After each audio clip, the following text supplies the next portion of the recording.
Madame, Monsieur, bonsoir. Merci de nous rejoindre pour cette émission spéciale. Plus que quelques heures nous séparent avant la fin de l'année. Et si 2021 m'était raconté?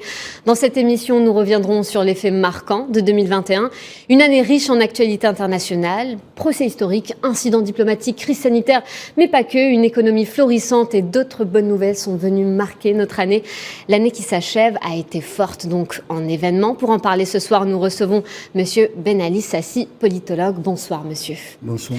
Merci d'avoir accepté notre invitation. Je vous en prie. Et nous recevons également notre journaliste spécialiste en analyse géopolitique. Bonsoir, Sofiane Baroudi. Bonsoir, Fatma.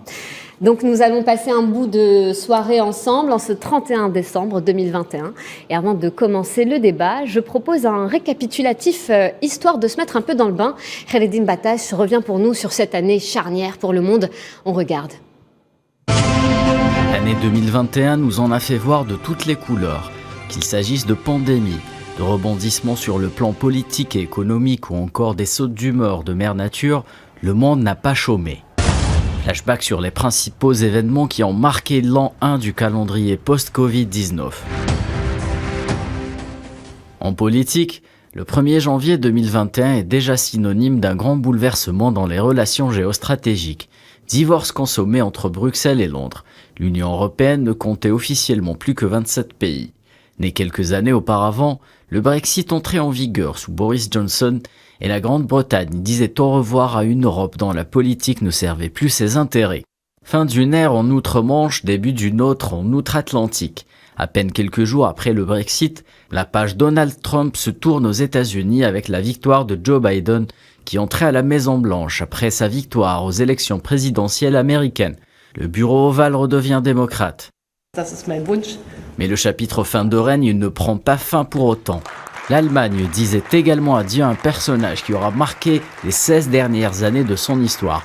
La chancelière Angela Merkel quittait la politique par la grande porte après 4 mandats successifs à la tête de l'ancien Reich. Chez le grand voisin de l'Ouest, la candidature d'Éric Zemmour aux élections présidentielles de 2022 fait vaciller le président Macron et réveille les vieux démons de la France. L'appareil électoral de l'extrême droite française, qui prend un aspect bicéphale, plonge le pays dans l'incertitude et menace de mettre au ban la démocratie, car l'Élysée risque de passer au bleu marine. Face à ces risques encourus par le pouvoir en place, Emmanuel Macron tente de se remettre en selle en s'attaquant à l'histoire de la nation algérienne à travers des déclarations révisionnistes. Un terrain glissant doublé d'un pari perdu d'avance que le président français s'empressera de regretter face à la fermeté affichée par Alger le président Tebboune. Un épisode qui se terminera toutefois par un mea culpa de Paris et la décision d'ouverture d'une partie des archives classifiées remontant à l'époque coloniale.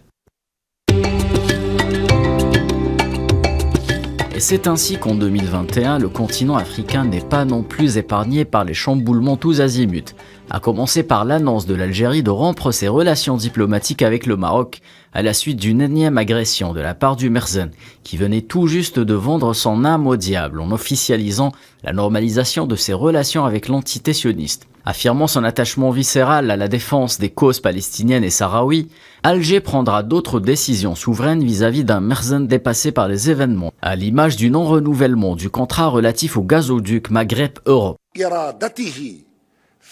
Chez le voisin tunisien, le président Kais Saïed engage son pays dans un virage stratégique qui se soldera par un remaniement du gouvernement et une suspension du Parlement conformément à l'article 80 de la Constitution, avant de nommer pour la première fois dans l'histoire de cette nation une femme à la tête du gouvernement. Au Sahel, le président Mohamed Bazoum rempile pour un nouveau mandat à la tête du Niger, tandis qu'au Tchad, le président Idriss Déby est mort des suites de blessures reçues alors qu'il commandait son armée dans des combats contre des attaques rebelles. L'année 2021 en Afrique aura également été marquée par le report des élections présidentielles libyennes, qui ajourne le règlement de la crise par la voie d'un scrutin démocratique inéluctable. Au chapitre santé, la pandémie Covid-19 reprenait ses droits. Le début de l'année rime avec l'engouement sans précédent pour les vaccins qui redonnent espoir à l'humanité, pressée de retrouver une vie normale. Mais l'apparition de nouveaux variants complique la donne et plonge le monde dans de nouvelles vagues de contamination. En 2021, plus de 3,5 millions de personnes ont quitté cette terre à tout jamais. La planète, qui justement cherchait à panser ses blessures, a réuni 197 pays dans le cadre de la 26e conférence sur le climat, qui a accouché d'un nouveau pacte définissant un nouvel agenda mondial en matière de gestion du changement climatique sur Terre. Une Terre que certains ont décidé de quitter, ne serait-ce que momentanément. La fusée Falcon 9 de SpaceX transportant 4 touristes spatiaux a décollé depuis le centre spatial Kennedy en Floride pour la première mission de l'histoire, n'emmenant en orbite autour de la planète bleue que des passagers privés. Mais pour l'Algérie et son peuple, l'an 2021 s'est tout de même achevé sur un succès, celui de l'équipe nationale de football, qui s'est adjugé le titre de champion de la Coupe arabe FIFA, en guise de bon présage pour 2022.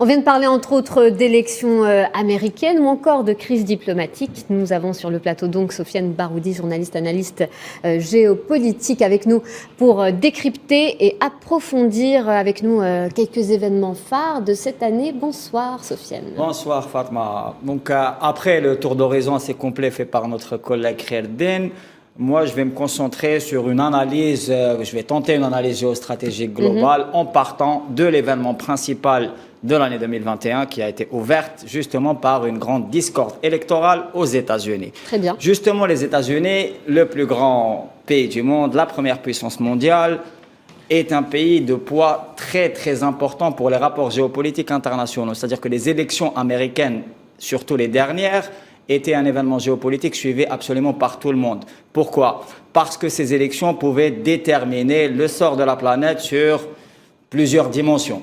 Déjà, premièrement, parce que la puissance américaine dispose de 1000 bases à travers le monde et que ce poids-là fait que absolument tous les acteurs politiques suivent ce qui se passe là-bas. Donc, le premier point, c'est qu'on a connu pour la première fois dans l'histoire des États-Unis une contestation forte des résultats électoraux et donc une contestation de la démocratie libérale qui faisait justement l'image et aussi la posture des États-Unis d'Amérique.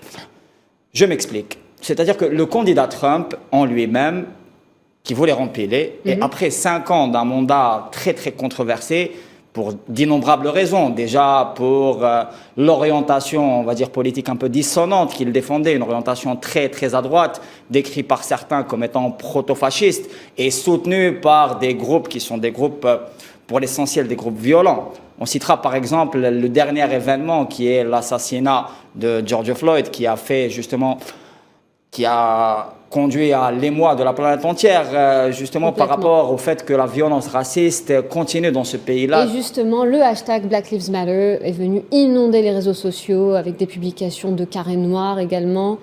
Ça a fait réagir le monde. Justement, le mouvement Black Lives Matter a soutenu en dernier ressort le candidat Biden qui a été, on va dire, qui a été obligé de faire appel à la gauche du Parti démocrate, représenté par le sénateur Bernie Sanders, qui lui est très très proche du mouvement Black Lives Matter. Justement, le mouvement Black Lives Matter représente une autre vision des États-Unis et du monde luttant contre ce qu'on appelle le suprémacisme blanc, qui est aussi, si tu veux, une mouture du mouvement raciste international qui a connu ses heures de gloire sous justement le colonialisme globalisé, l'apartheid en Afrique du Sud et qui malheureusement perdure encore par exemple en Palestine, soumise encore à un régime d'apartheid assez violent. Donc pour revenir à l'événement des États-Unis, par exemple l'assaut contre le Congrès, le Parlement américain est vraiment un événement qui dépasse l'année 2021, c'est un événement historique de premier plan. C'est-à-dire que le Congrès représentait un peu le temple de la démocratie internationale. Et le fait qu'il y ait eu cette irruption-là, un mouvement violent, une irruption dans le temple de la démocratie, le jour même où le candidat Joe Biden devait être nommé président de la République, constitue un antécédent assez important qui a, si vous voulez, fait un peu tache d'huile partout dans le monde. C'est-à-dire qu'il y a d'autres mouvements, parce que le mouvement est clairement un mouvement d'extrême droite, le mouvement qui a appelé à faire éruption dans le Congrès américain.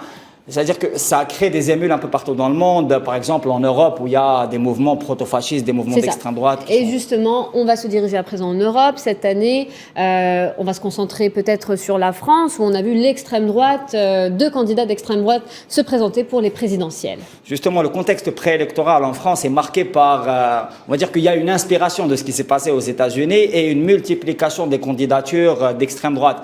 Par exemple, la candidature d'une Marine Le Pen, qui est la candidate traditionnelle de l'extrême droite, du Front National et maintenant du Rassemblement National, a été, si vous voulez, doublée par une autre candidature qui est celle d'Éric Zemmour, qui clairement s'inspire des thèses néoconservatrices américano-sionistes, pour être vraiment concis. Et donc, ça nous fait une conjoncture en France où il y a plusieurs extrêmes droites qui, entre elles déjà, sont en concurrence pour le pouvoir. Parce qu'il y a aussi une troisième extrême droite, qui est une extrême droite, on va dire, silencieuse, qui est l'extrême droite liée au milieu de haut gradé, l'extrême droite monarchiste, l'extrême droite catholique fondamentaliste, qui existe encore en France et en Europe, et qui a, par exemple, traduit son action dernièrement en célébrant le 60e anniversaire du putsch manqué d'Alger, 1961, 21 avril. Le 21 avril dernier, il y a eu ce qu'on appelle la tribune des généraux, c'est-à-dire que des généraux à la retraite français ont signé une tribune où, si vous voulez, ils exprimaient leur volonté d'asseoir en gros leur pouvoir et de rétablir ce qui pour eux est une, si vous voulez, j'allais dire, une sorte d'injustice historique. Par exemple, la perte de l'empire colonial français. Et j'en viens au sujet connexe qui est la perte de vitesse justement de l'impérialisme français en Afrique, premièrement. La France, comme tout le monde le sait, intervient sur pas mal de théâtres d'opération, notamment en Afrique. Elle a déstabilisé la Libye en 2011 et on en est toujours à essayer encore aujourd'hui de trouver une solution pacifique et politique pour rétablir un ordre institutionnel en Libye, ce qui est difficile. Et cette intervention a été suivie aussi d'une intervention en 2013 au Mali. Justement, l'intervention française au Mali, elle est très, très, très contestée par absolument tous les acteurs africains, l'Algérie en premier et aussi l'État malien par l'intermédiaire des autorités de transition. On ne peut pas parler de 2021 sans parler de l'annonce de la ministre Roselyne Bachelot quant à l'ouverture des archives des années plus tôt que prévu. Justement, la crise diplomatique entre Alger et Paris survient aussi dans un moment important par rapport aux élections françaises, comme on a parlé, dans un moment sensible, parce qu'il y a des dissensions importantes, même des divisions très profondes dans la société française. Cette décision intervient premièrement parce qu'il y a eu des pressions sérieuses d'Alger sur les questions mémorielles, c'est-à-dire que l'Algérie revendique, même plus que ça, l'Algérie essaye d'imposer la reconnaissance du colonialisme comme étant un crime contre l'humanité, ce que tout le monde avoue, à part malheureusement le pouvoir français en place, mais aussi la revendication de restitution intégrale des archives qui sont encore malheureusement entassées en France. Et donc la décision pour les Algériens et pour d'autres Africains est une décision presque un non-événement, vu que ça concerne une période très, très limitée.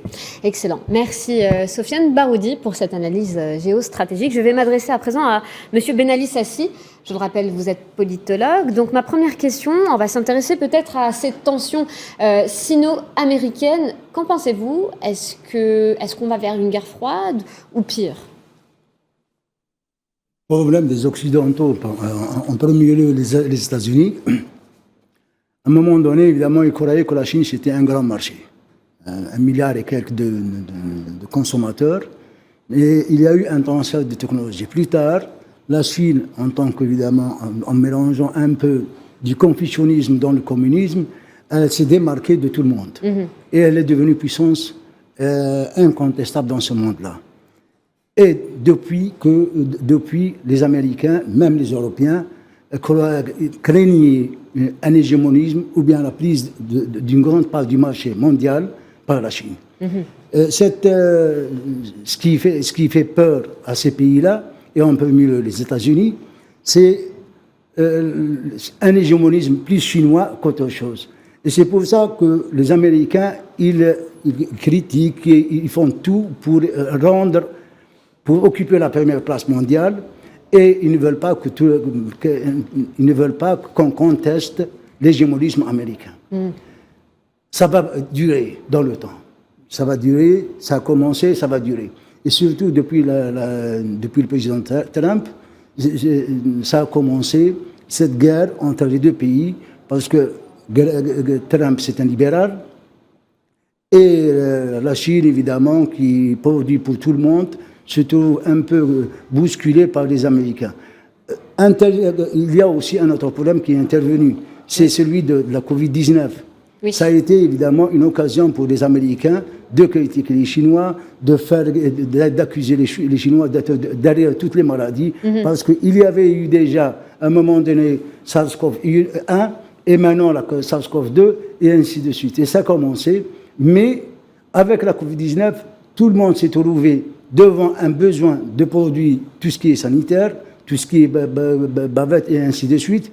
Et c'était le seul pays qui a pu fournir, c'était le dépôt du monde, et ça commence cette guerre-là. Il y a eu délocalisation, parce qu'il y a un moment donné, les Américains, ils l'ont délocalisé, et ils se trouvent en manque de produits, de tout ce qui est santé. C'est ça, c'est ça. Donc, on a clairement vu une guerre sanitaire cette année et on va peut-être s'intéresser à présent à la crise diplomatique, comme le disait tout à l'heure Monsieur Sofiane Baroudi. Cette crise diplomatique algéro-française, quel bilan faites-vous de ces relations entre les deux pays pour cette année? Le bilan, on commence... Les relations diplomatiques commencent à connaître des grincements un peu partout. C'est pourquoi ce n'est pas l'Algérie qui est initiative de tout ça, mais c'est les Américains. Les Français, pardon. C'est les Français qui ont été derrière tout ça. Ils commencent à... Concernant... ils ont refusé évidemment de remettre tout ce qui est archives concernant l'Algérie. Ils ont aussi évidemment la déclaration du président. Et quand on dit une déclaration d'un président, ce n'est pas une déclaration de n'importe quelle personnalité concernant tout ce qui est... Il parle de rente mémorielle. Oui. Je crois que c'est la France qui parle de... C'est elle-même qui doit revoir son histoire. Ce n'est pas l'Algérie qui doit revoir son histoire. Et là, on parlait évidemment de beaucoup de choses, même par exemple... la ministre de la Culture qui a parlé évidemment de mensonges, de falsification de l'histoire, et ainsi de suite. Je crois que les gros producteurs de mensonges, c'est eux.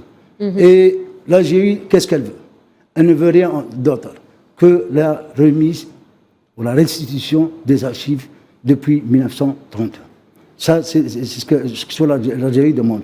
Elle ne demande pas autre chose. La dernière décision prise, évidemment, c'était presque de la poudre aux yeux. Je crois que ça n'a aucun effet. Ce n'est pas quelque chose ce n'est pas un pas. Si au moins c'était un pas de la part de la France, non, ce n'est pas un pas de la part de la France. Il y a aussi la question d'Ergen aussi. Dans environ, si je ne me trompe pas, il y a eu 50 dossiers qui ont été déposés. Un seul qui a été résolu. Et pourquoi? Parce que c'était un militaire, un Algérien militaire qui a été dans la région d'Ergen. Les 49 autres, non. Où est-ce qu'ils sont ces dossiers-là? Personne ne le sait. Personne ne le sait. Et pourquoi? Parce qu'il y a une certaine tendance au niveau des autorités françaises à couvrir tout ce qui est crime. Quand on dit les essais nucléaires, c'est des crimes contre l'humanité. Et concernant aussi les dernières archives, c'est des archives de police. La majorité des Algériens ont été tués par napalm. Ils ont été évidemment dans des douars complets, ont été décimés, des villages aussi décimés, et ainsi de suite. Où est-ce qu'ils sont partis, ces personnes-là? Le problème se pose au niveau de ces personnes-là et non pas au niveau des questions de police judiciaire ou bien de gendarmerie. Merci, Monsieur Ben Ali Sassi. J'aimerais à présent revenir vers vous, Monsieur Sofiane Baroudi, et peut-être parler à présent de cette crise à la frontière ukrainienne qui fait couler énormément d'encre ces dernières semaines. Justement, Monsieur Sassi a évoqué la question nucléaire parce que la France a fait plusieurs essais nucléaires en Algérie, ce qui est notoirement connu. Ce qui est plus grave, c'est que la France dissimule encore les plans où sont entassés ces déchets nucléaires. La revendication a été plusieurs fois portée à la connaissance des plus hautes autorités françaises et il y a eu systématiquement un refus. D'ailleurs, dernièrement, il y a eu même le chef d'état-major français qui avait accepté dans un premier temps de remettre ces plans et qui ensuite n'est pas resté à son poste de chef d'état-major. Et ça me conduit à parler de la question de l'Europe de l'Est, justement le vieux continent qui est sur une conjoncture de tension très, très, très grandissante. Justement. Quand on connaît la disposition de l'OTAN, qui l'a exprimé clairement et qui déploie des armes nucléaires à la frontière russe, à soutenir l'Ukraine contre une soi-disant invasion russe qui viendrait. Or, la réalité, c'est que la Fédération de Russie, héritière de l'Union soviétique, s'était entendue avec l'Union européenne, mais surtout avec l'Alliance atlantique, sur le fait qu'il n'y aurait pas de base avancée vers les pays baltes, vers l'Ukraine et vers la Pologne, c'est-à-dire l'étranger proche, voire les frontières de la Russie. Cette condition-là a été transgressée et maintenant on a plusieurs bases en Lettonie, en Lituanie, en Ukraine, en Pologne, qui sont, et la précision est importante, nucléarisées. Et il n'y a pas que l'OTAN, il y a aussi d'autres puissances qui sont en train, si vous voulez, de mettre encore plus de tension dans la région. Par exemple, le rôle de la Turquie en mer Noire. Le rôle aussi de la France qui soutient bec et ongle la Biélorussie, l'opposition biélorusse. Merci, Monsieur Sofiane Baroudi. Je le rappelle, vous êtes journaliste analyste géopolitique. Vous venez de soulever le point du variant Omicron. Justement, on va parler de la crise sanitaire à présent avec notre expert économique qui est en direct avec nous par téléphone. Bonsoir, Monsieur Hamza Bouradi. Bonsoir et bonsoir à vous téléspectateurs.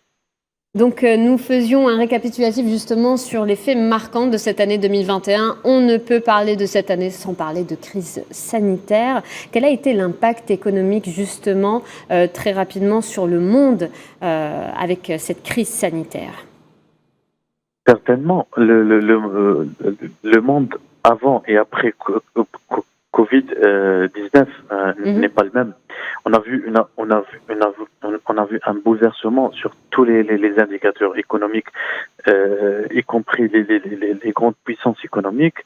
On a vu un chamboulement de la chaîne logistique, de l'approvisionnement de toutes sortes de matières premières, d'équipements, de marchandises. On a vu aussi un déséquilibre pratiquement planétaire de tous les taux de croissance, des prévisions économiques. Donc l'Algérie aussi avait sa part de ces répercussions sur son économie. On a vu la perte, c'est-à-dire le nombre d'emplois perdus à cause de cette pandémie, le nombre d'entreprises définitivement fermées à cause de ce problème. Donc l'Algérie, comme vous savez, dépend principalement sur les recettes d'hydrocarbures. Donc avec la chute historique de prix de baril pendant 2020, la balance commerciale et le budget, c'est-à-dire a souffert d'un déficit budgétaire aggravé par cette situation. Mais après, le repli de la pandémie et la réussite des différents vaccins administrés à travers le monde, l'économie a rebondi, c'est-à-dire considérablement cette année, y compris pour notre économie qui a connu un rebond considérable. On parle maintenant pratiquement d'un record historique de nos exportations. On a atteint 4,5 milliards de dollars à la fin de cette année d'exportation hors hydrocarbures. Ce chiffre est historiquement, c'est-à-dire enregistré. Oui.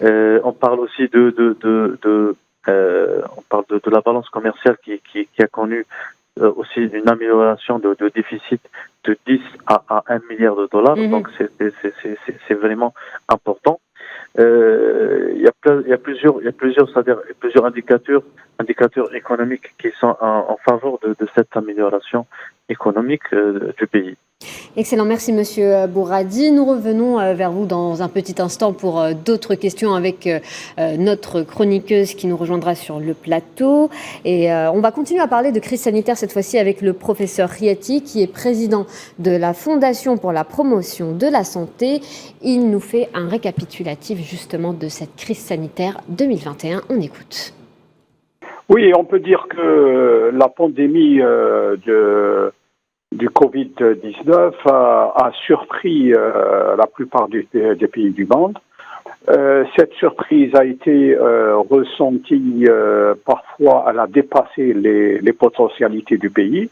Dans d'autres situations, elle a été plus ou moins, disons, maîtrisée, mais sans qu'il y ait des résultats probants sur le terrain, étant donné l'évolution de cette pandémie et l'apparition de variants à chaque étape. Nous avons vu comment l'Europe a eu des problèmes énormes dès le départ, avec des milliers de personnes en réanimation, suivi ensuite des États-Unis.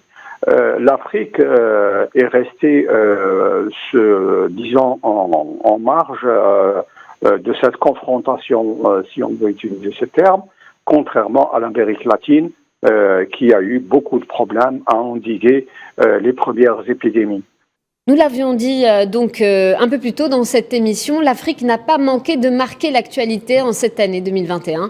La crise sanitaire a donc touché de plein fouet le continent, aux côtés d'autres catastrophes naturelles, en plus d'une actualité politique particulièrement trépidante. Et justement, pour en parler, notre journaliste spécialiste de l'Afrique, Tininan Makassi, nous rejoint sur le plateau pour en parler. Bonsoir Tininan. Bonsoir Fatma.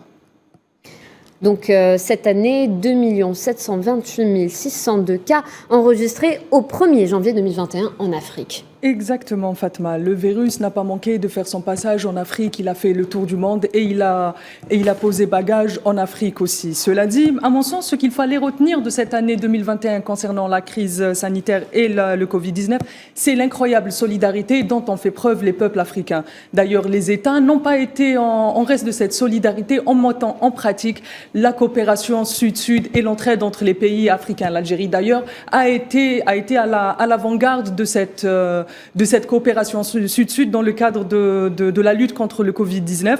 Il y a aussi les différents variants qui sont apparus sur le continent africain, mais dans l'ensemble, bien évidemment, la palme d'or de la une des presses revient au Covid-19. Cela dit, il y a aussi une avancée historique qui n'a pas eu sa part de projecteur toujours dans le côté santé. Ça a été le vaccin de prévention contre le paludisme, ce qui apporte une nouvelle espérance pour des millions de personnes à travers le continent africain.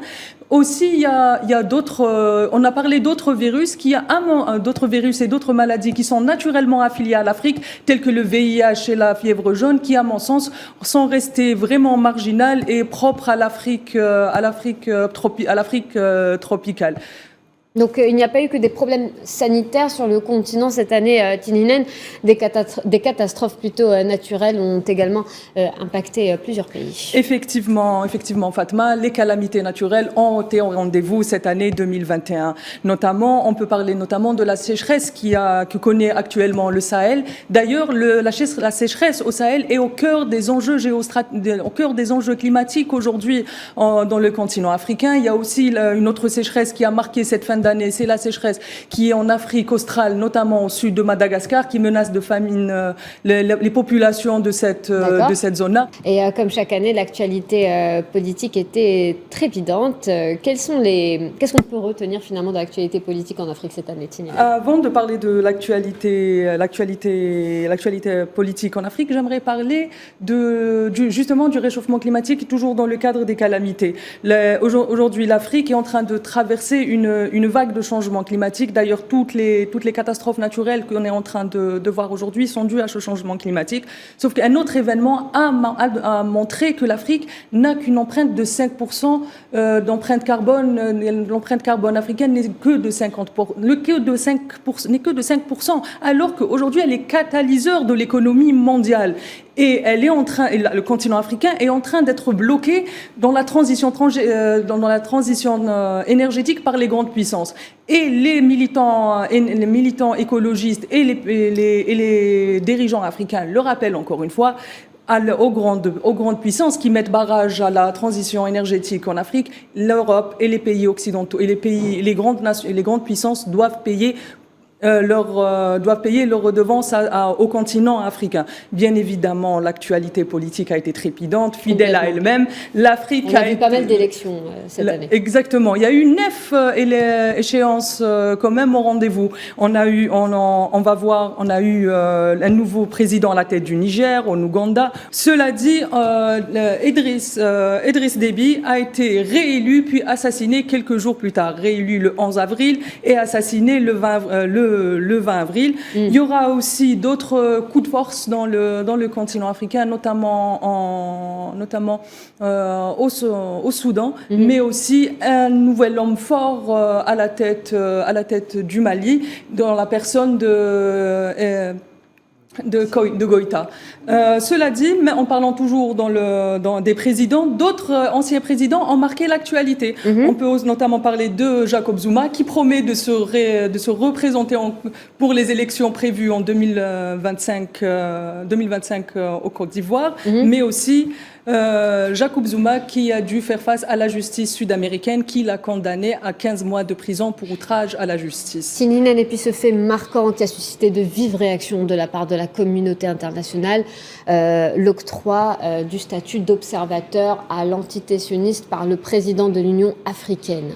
Effectivement, Fatma, ça a été un événement qui a quand même pas mal déchiré les pays membres de l'Union africaine, quand Moussa Faki a décidé d'accepter la demande de l'État sioniste à être membre observateur de l'Union africaine. Aujourd'hui, on peut déduire que les pays africains ne sont pas prêts à cette normalisation avec l'entité sioniste qui tend à devenir normale, et on veut nous faire croire que cette normalisation est aussi normale. Cela dit, en parlant toujours des influences de l'entité sioniste, on a parlé tout à l'heure des influences de l'entité sioniste sur l'État marocain, mais les influences de l'entité sioniste et de son principal allié, les États-Unis, sont aussi très présentes dans la Corne de l'Afrique, notamment par le conflit, ou bien si je peux m'exprimer, si je peux utiliser l'expression, d'un abcès récurrent, qui est le barrage de la Renaissance, qui aujourd'hui crée un énorme conflit entre trois pays. Effectivement. Et justement, Tinine, Monsieur Ben Ali Sassi, quelles sont les perspectives justement d'une sortie de crise concernant le barrage de la Renaissance? Perspective de sortie de crise, le problème se pose, ce n'est pas à partir d'aujourd'hui, mais il date depuis la colonisation. C'est un condominium qui a été évidemment fait par les Anglais et portant sur le partage des eaux du Nil lui-même. Ce partage-là, il a créé beaucoup de problèmes. Comme on sait, le Nil ne vient pas de l'Éthiopie ou bien du Soudan ou bien de notre pays, il vient du lac Victoria et il passe par plusieurs pays. Mais les pays bénéficiaires c'est l'Éthiopie, le Soudan et l'Égypte. La construction de ce barrage-là a créé beaucoup de problèmes entre les pays, évidemment, riverains du Nil. Mais le problème aussi, il y a aussi d'un autre côté qui se pose pour les Éthiopiens aussi. Il y a un problème d'électricité. Ce n'est pas un barrage d'irrigation ou bien d'agriculture. C'est un barrage de production d'électricité. Effectivement, le débit va être réduit. Mais est-ce que, normalement, tout le monde, les trois pays devaient s'entendre, est-ce que chacun a sa part? Et ce problème-là pose problème pour surtout l'Égypte, qui est le dernier pays à recevoir l'eau du Nil. Justement, vous le dites à l'instant, l'eau qui est au cœur des convoitises étrangères en Afrique. Est-ce que vous pouvez nous expliquer un peu plus cela? Les convoitises, il y a tous les pays en quelque sorte qui convoitent cette eau-là. Je sais très bien où est-ce que vous allez dire, je vais y aller. Les convoitises, ça passe évidemment, ça n'a pas commencé. Il y a un moment donné où l'entité sioniste voulait pousser l'Éthiopie de fermer l'eau, et ça n'a pas marché. Il y a aussi un moment donné, le temps des Falachas aussi, le départ des Juifs éthiopiens qui ont transité par le Soudan. Et il y a cette tentative-là aussi pour qu'il y ait des problèmes à l'Égypte concernant l'eau. Ça n'a rien donné aussi. Et maintenant, le problème se pose avec le barrage de la Renaissance. L'eau, il y a un problème d'eau dans le Moyen-Orient. Et cette convoitise, pardon, s'il vous plaît, cette convoitise-là, parce qu'il y a aussi une tentative israélienne que cette eau-là passe directement vers Israël. Autre abcès de fixation, le Sahel. Nous sommes à 10 ans depuis l'intervention étrangère au Mali, ce qui a créé de vives tensions. Est-ce que, à votre avis, quelles seraient les perspectives justement pour une sortie de crise de la région? Cette présence, je crois qu'elle a duré dans le temps et elle n'a rien donné comme solution ou bien comme résultat. De Serval, on est passé à Berkane. De Berkane, on se trouve avec un autre mécanisme, Takuba, et ainsi de suite. Mais ça n'a rien donné en réalité. Et c'est pour ça que le colonel Goïta a décidé de mettre fin, elle a demandé à la France, évidemment, de mettre fin à cette présence-là. C'est fort possible. Le recours à la Russie, ce n'est pas pour rien. Le recours à la Russie, parce qu'à un moment donné, tout le monde parlait de Wagner. Wagner, c'est quoi? Wagner, ce n'est que l'appendice d'une expérience qui a été entamée aux États-Unis et en Europe. Wagner, s'il a existé, je vais y aller un peu plus loin, Wagner, s'il a existé en Libye, il n'y a pas eu seulement Wagner. Il y a eu en 2011 une entreprise militaire de sécurité privée qui s'appelle Secopex, qui a été présente en Libye. Alors pourquoi poser le problème là, maintenant, de la présence des Russes dans la région? Merci Monsieur Ben Ali. On va s'adresser à présent à Monsieur Hamza Bouradi. Je le rappelle, il est en direct avec nous, il est expert économique. Donc Monsieur Bouradi, on va parler ensemble justement de l'économie qui a marqué le continent. On ne peut pas parler de 2021 sans parler de start-up. L'Afrique qui a connu une année de grands projets, n'est-ce pas Tininen? Donc nous le disions, Monsieur Bouradi, les start-up prennent de plus en plus de place au niveau de l'économie continentale.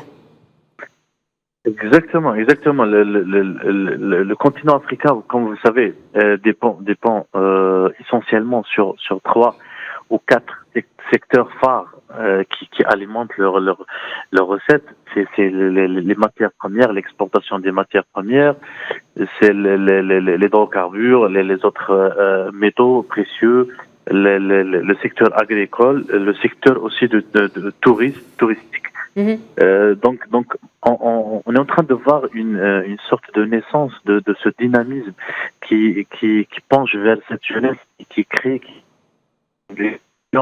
et qui a créé d'entreprises innovantes dans le domaine technologique, et toute cette diaspora aussi qui participe à améliorer la situation économique de leur pays mère à travers le transfert de savoir et le transfert technologique. Ce phénomène de start-up, on a vu comme un pays comme Nigeria, comme le pays, le Sud-Afrique, l'Égypte, l'Algérie aussi. On a vu la naissance de nombreuses start-up qui font un travail vraiment remarquable. On a vu aussi les États dans ces différents pays qui cherchent aussi à comprendre ce phénomène et essayer aussi de trouver des mécanismes pour les booster, pour donner un cadre, c'est-à-dire réglementaire, et parfois on a vu aussi de la création de certains fonds pour financer, pour encourager oui. Exactement, notamment pour l'Algérie qui a dédié un ministère délégué pour cette lancée. Oui, et qui a créé l'Algeria Startup Fund justement pour un peu partout, on va un peu partout dans ce continent, ce changement. Les pays africains cherchent à prendre, c'est-à-dire leur destin en main, cherchent à se détacher de cette dépendance au monde occidental, de cette manipulation des grandes puissances économiques, de ces multinationales qui ont profité pendant longtemps de toutes ces richesses. Donc là, quand on parle de l'année de rétrospective de l'année 2021, on a vu aussi un rebond sur l'ensemble des pays africains qui ont marqué des taux respectés, ça respectable donc pour ce rebond économique pendant cette année. Effectivement. Merci Monsieur Bouradi. On espère que l'Afrique devienne un continent, un pôle de l'innovation dans le monde en ce qui concerne les startups. Et avant de se quitter, on va continuer à parler de cette année 2021, mais on va parler de musique. Tinine Makassi, un dernier mot peut-être sur votre chronique, sur une touche musicale. Un dernier mot, mais aussi j'aimerais déjà dire que cette année marque quand même le 60e anniversaire des indépendances des pays du Sahel. C'est une date très importante. Et aussi, moi j'aimerais bien, je pense que cette année, il y a quand même eu l'afrobeat est devenue une musique qui est connue dans le monde. D'ailleurs, sur les plateformes de téléchargement de musique, l'afrobeat a été parmi les musiques les plus téléchargées du monde, même si ma motion spéciale en termes de musique revient au blues du désert avec les filles de Igled. Merci Tininen. Et justement, notre journaliste Safouane Ben Sabri nous a préparé un petit sujet pour peut-être présenter le top 10 des musiques qui ont marqué l'année. On regarde. Voilà, vous l'aurez sans doute compris, cette émission touche à sa fin. Je vais faire un dernier tour de table avant de se quitter. Tininen Makassi, un dernier mot pour cette année 2021.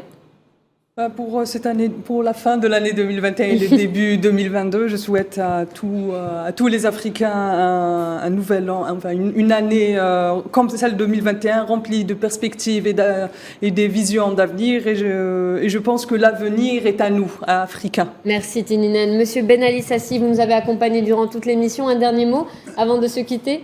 Le dernier mot, c'est je souhaite à tout le personnel évidemment d'Alger 24 News de mes meilleurs vœux, et je souhaite que la paix, évidemment, et la sécurité internationale, le monde vers une paix et une sécurité incontestable dans ce monde-là. Merci Monsieur Ben Ali Sassi. Je le rappelle, vous êtes politologue, vous avez été avec nous durant toute l'émission. Merci à Tininen Makassi, merci à Sofiane Baroudi, merci au professeur Riati qui était avec nous en direct et Monsieur Hamza Bouradi. Voilà, c'est la fin de cette émission. Merci de nous avoir suivis. Bonne année à tous, meilleurs vœux et que 2022 soit l'année de toutes les réussites. Je vous souhaite beaucoup d'amour.